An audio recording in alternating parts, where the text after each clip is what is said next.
আসসালামু আলাইকুম। আরও একটি রেসিপি নিয়ে চলে আসলাম।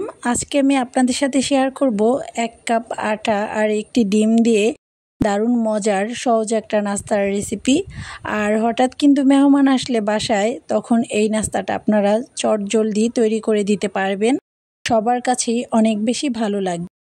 তো চলুন আর কথা না বাড়িয়ে ফুল রেসিপিটি দেখে নেওয়া যাক। রেসিপিটা ভালো লাগলে অবশ্যই ভিডিওতে একটা লাইক করে দেবেন আর কমেন্ট করে দেবেন। তো প্রথমেই নাস্তা তৈরি করার জন্য একটা মিক্সিং বোলে আমি নিয়ে নিলাম 1 কাপ পরিমাণের আটা আর সামান্য পরিমাণের লবণ, নিয়ে নিলাম 2 টেবিল চামচ পরিমাণের চিনি, 1 টেবিল চামচ পরিমাণের গুঁড়া দুধ। এখন সবগুলো উপকরণ হাত দিয়ে একটু মিশিয়ে নিচ্ছি। মিশিয়ে নেওয়া হয়ে গেলে এই পর্যায়ে দিয়ে দিচ্ছি একটা ডিম, আর ডিমটা আমি ফ্রিজ থেকে 30 মিনিট আগেই নামিয়ে রেখেছিলাম। দিয়ে দিলাম 1 টেবিল চামচ পরিমাণের ইস্ট আর দিয়ে দিচ্ছি কুসুম গরম পানি। তো অবশ্যই এখানে কুসুম গরম পানিটা ব্যবহার করতে হবে, যেহেতু আমি ইস্ট দিয়েছি। তো এখন সব কিছু একটু ভালোভাবে মেখে নিচ্ছি।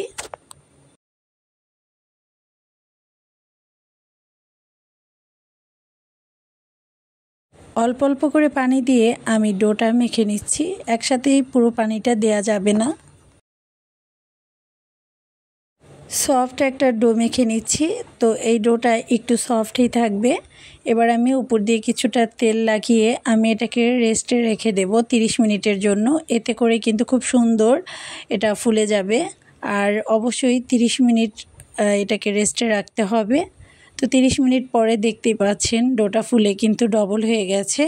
এবার আমি একটু চাপ দিয়ে ভিতরে বাতাসটা বের করে নিচ্ছি আর কিছুক্ষণ আবারও মথে নেব।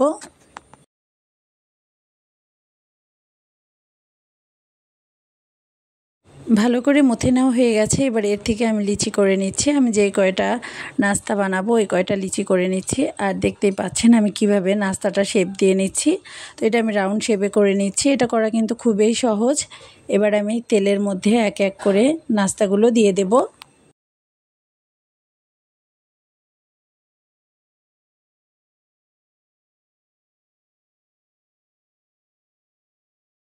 সবগুলো নাস্তাই আমি তেলের মধ্যে দিয়ে দিলাম আর চুলার আঁচটা জ্বালিয়ে আমি হালকা আঁচে ভেজে নিচ্ছি। খুব বেশি হাই হিটে ভাজবো না, তাহলে কিন্তু উপরে কালার চলে আসবে আর ভিতরটা কাঁচা থেকে যাবে।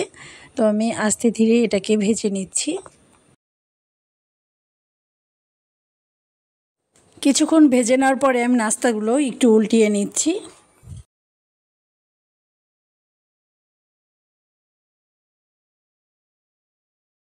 ডিম দেওয়ার কারণে এটা একটু ফেটে গেছে। তো আপনারা চাইলে কিন্তু ডিম ছাড়াও এই রুটিটা তৈরি করতে পারবেন। আর ডিম দিলে খেতে বেশি ভালো লাগে, তাই আমি ডিম দিয়ে নিয়েছি।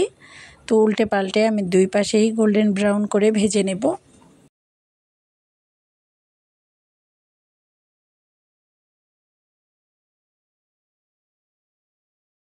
দুই পাশেই ভেজে নেওয়া হয়ে গেছে আর দেখতে পাচ্ছেন খুব সুন্দর একটা কালার আসছে। এর থেকে বেশি ভাজবো না। এবার আমি তেল ছেঁকে সবগুলো তুলে নিচ্ছি।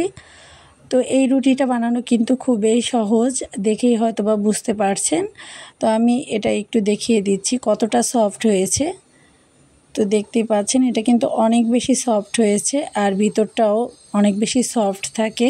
ছোট বড় সবার কাছেই কিন্তু এই নাস্তাটা খুব ভালো লাগবে। বাসায় একবার হলেও ট্রাই করবেন। সবাই ভালো থাকবেন। আজকের রেসিপিটা এ পর্যন্তই। আল্লাহ হাফেজ।